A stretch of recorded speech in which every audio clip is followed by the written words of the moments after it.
What's going on, everybody, and welcome back to Make Your Own Luck Mondays. And again, this is a web series that I've been doing here on YouTube where I take topics on personal finance and just try to break them down and make them as mellow as possible to understand. And I was doing this before on my Instagram page, and you can check out my Instagram. It's linked right here, as well as in the description below, and you can go watch previous videos on different topics that I've covered. But today's topic isn't really on personal finance per se, but it's basically around just conversations I've had with a lot of people around working from home and kind of transitioning. And unfortunately, I can't relate on the transition part of it because I've actually never worked in an office. I've had a corporate job for a long time, and before that I was an outside sales rep, so I've always kind of been on my own program as far as office and home office and working from home.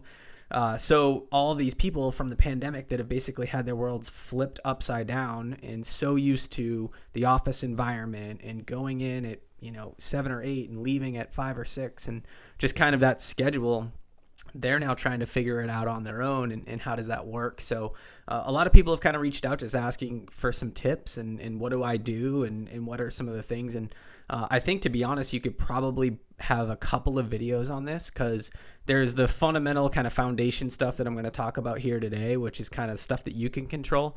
And then there's also, I think we could go down a whole other realm of just kind of inter-work relationships and managing people remotely and different things like that. So I might do a second video. We'll see. If you'd like to see a second video, comment below and we'll try to do a part 2 of this.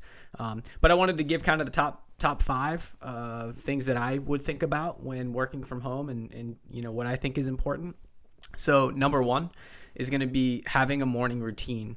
So although you work from home and, maybe you're in a situation now where you can get out of bed when you want to and get going when you want to, I think it's really important to have a morning routine. And I think this is even outside of work stuff. It's just good to have a routine in the morning.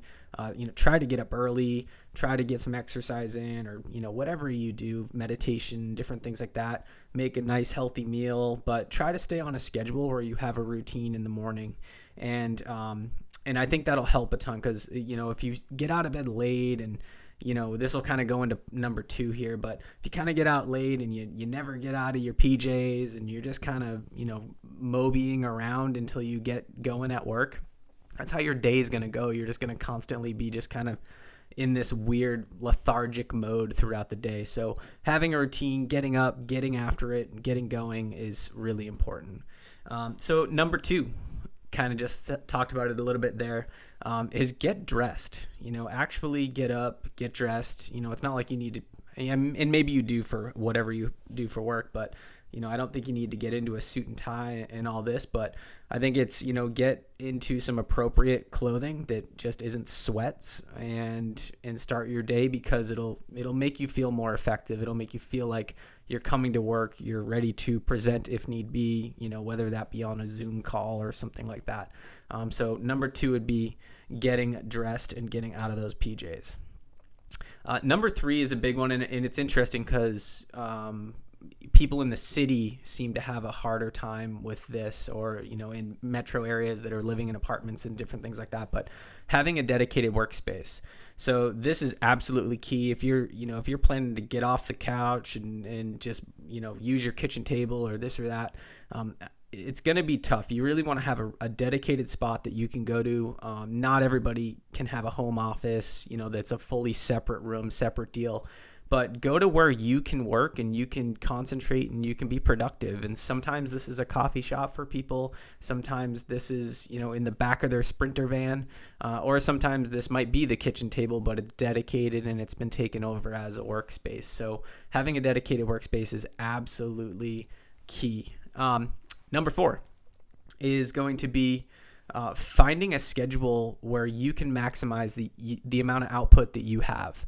So, for some people, this isn't going to work all the time because if you work in customer service or something like that, you need to be in at a certain time to start taking calls, and you need to be, clocking out at a certain time for another shift to come in. But for other folks, this could work whether you work in management or, making strategic decisions for a company or this or that.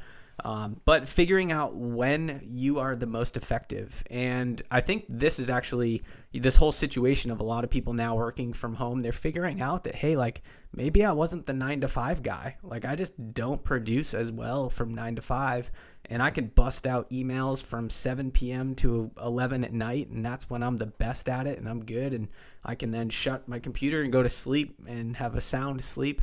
But I guess figure out what your schedule is and where you're the most productive is basically the deal. So that's the biggest thing. And I think a lot of people are really trying to figure this out right now, whether it's like, hey, am I just sitting at my computer to stare at it, waiting for something to happen?